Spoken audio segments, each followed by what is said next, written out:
We moved to our house by the river in Ely about 10 years ago. There's honestly not a day that goes by that I don't look out of my kitchen window and think how lucky I am.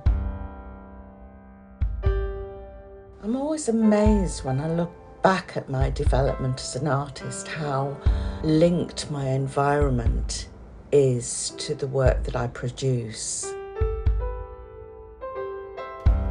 I'm Chris Wood. I'm a light artist and I work very directly with light. I use any kind of material that will enable me to manipulate light in a variety of ways. And the aim of my work is very simply to reveal the magic of light.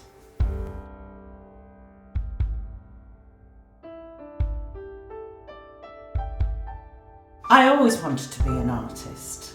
As a child, I spent hours drawing and painting and making things, but I didn't have the opportunity to really explore that until I was 29, after a 15-year career in hairdressing.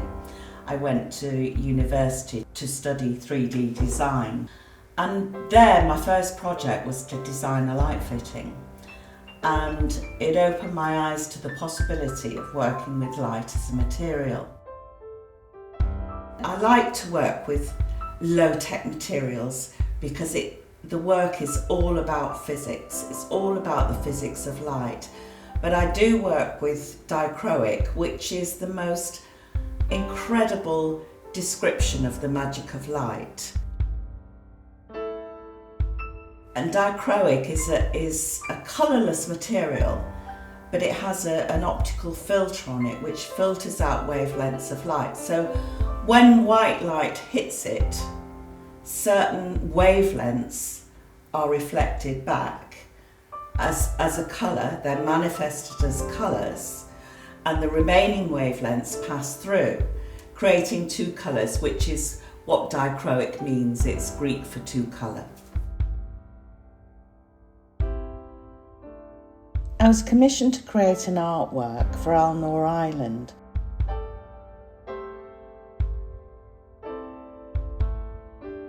The piece is entitled Flutter.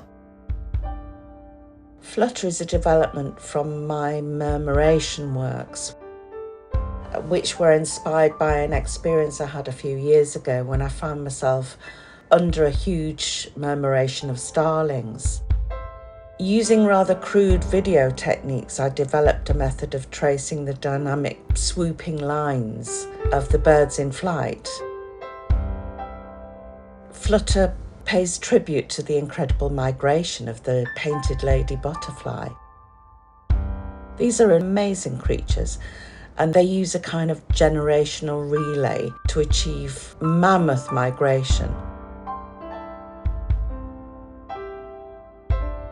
The dichroic will produce patterns of coloured light that will change over the day, and that kind of references the metaphoric transformation and the fleeting life of these gorgeous insects.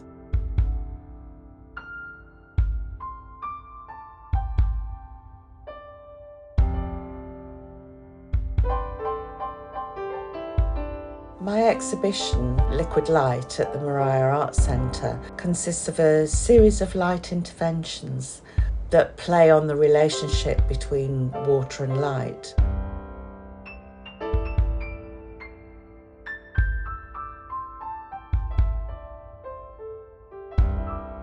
Water, in the same way as glass, is all about light.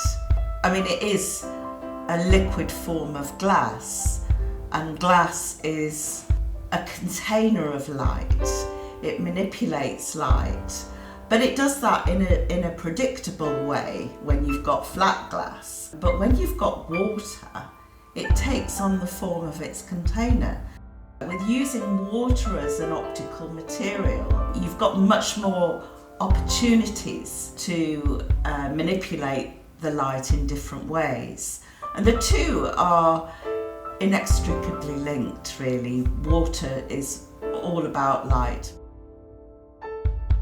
What I've aimed to do in this exhibition is just make people look at them and see how special they are and build new relationships with them. Yeah, I just want to reveal them in all their glory. I know that when people have seen my work, they go away and see light in a different light. Excuse the pun, but they do. And it would be nice if they did that with water too.